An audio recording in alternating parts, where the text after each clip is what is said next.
Welcome everyone, welcome to my YouTube channel.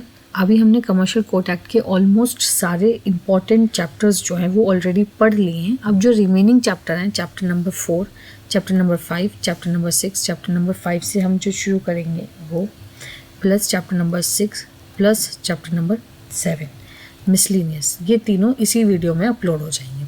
ये basically कुछ भी मिसलिनियस है। जो चैप्टर नंबर 15 है ये एक्चुअल में इसका अब करंट में कोई यूज़ नहीं है। ये उस टाइम था जब ये एक्ट आया था, when this act come into existence ना, तो कमिसमेंट के टाइम पे ये एक्ट की ज़रूरत थी, तो ये इसलिए इस सेक्शन को यूज़ किया गया। इसमें ये कहा गया कि जितने भी सूट्स और एप्लीकेशन जो कमर्शियल डिस्प्यूट के हैं वो सब ट्रांसफ़र हो जाएंगे कमर्शियल डिविजन्स को या कमर्शियल कोर्ट्स में, जिनकी स्पेसिफाइड वैल्यूज़ जो हैं वो इस सर्कमस्टेंसेस के अगेंस्ट साथ चल रही होंगी, जो आर्बिट्रेशन में हो या किसी भी कोर्ट में हो, ठीक है, वो सब यहाँ पे आ जाएंगे और उनका जो प्रोविजंस है या प्रोसीजर जो है वो सब फॉलो किया जाएंगे जो यहाँ पे है, ठीक है।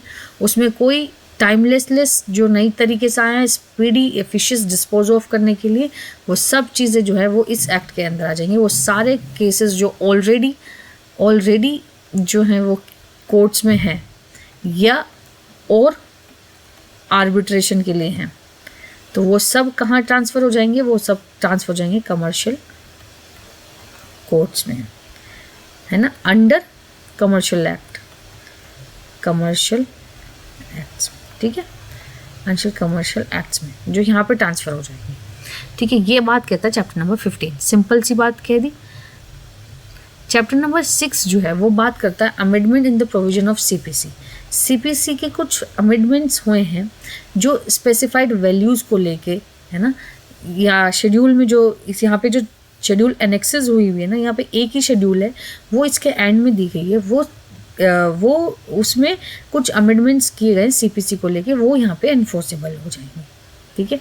कौन से किसके प्रोविजंस फॉलो किए जाएंगे? सीपीसी के प्रोसीजर के दौरान सब चीज़ें जो फॉलो की जाएंगी, ट्रायल के दौरान जो सब चीज़ें फॉलो की जाएंगी वो सीपीसी के रिलेटेड की जाएंगी, और बाकी जो रूल्स हैं जुरिडिक्शंस को लेके वो हाई कोर्ट और स्टेट गवर्नमेंट जैसे एज पर द प्रोविजंस वो बनाएंगे, ठीक है। मिसलिनियसली में जो चैप्टर नंबर 7 है वो क्या कहता है? Collection disclosure of data. बिल्कुल कलेक्शन हो जाएगा, उनके सारे डाटाज को कलेक्ट किए जाएंगे वेबसाइट पे या जैसे कोर्ट में करते हैं वैसे की जाएंगी। चैप्टर नंबर 18 कहता है power of high court to issue directions.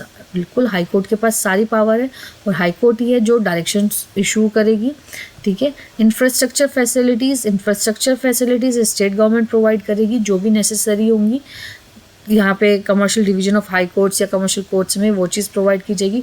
Training and continuous education जो है वो स्टेट गवर्नमेंट देगी इन कंसल्ट विद हाई कोर्ट्स, ताकि प्रॉपर ट्रेनिंग हो सके जजेस की और उनको अपॉइंट कर सके, ठीक है। 21 कहता है act to have overriding effect है, कोई भी प्रोविजंस जो यहाँ पे नहीं है इनकंसिस्टेंट करते हैं तो वो चीज़ यहाँ पे वैल्यू नहीं रखेगी।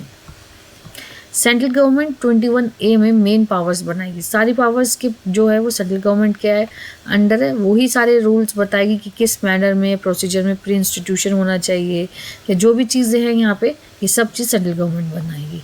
कोई भी डिफ़िकल्टी किसी भी तरीके की अगर आएगी तो उसे सेंट्रल गवर्नमेंट रिमूव करेगी। और रिपील एंड सेविंग, जो मैं यहाँ पे मैंने इंट्रोडक्शन के दौरान एक ऑर्डिनेंस की बात की थी, वही ऑर्डिनेंस यहाँ पे 23 में कहा गया है, उसको रिपील करता है और इसको एक एक्ट जो है वो बनाता है। ये पूरा इस तरीके से एक एक्ट जो है वो कंप्लीट होता है।